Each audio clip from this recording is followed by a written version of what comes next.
direito à saúde é o ramo do direito que trata sobre os direitos dos pacientes.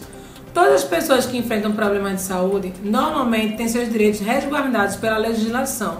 O que acontece na maioria das vezes é que as pessoas, por medo ou por desconhecer, não vão atrás, não lutam pelos seus direitos.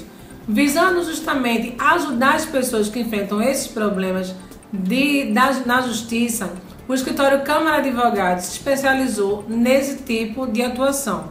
Hoje nós temos muitas conquistas para os pacientes que estão enfrentando problemas de saúde e têm a negativa de seus direitos pelos planos de saúde ou pelo SUS.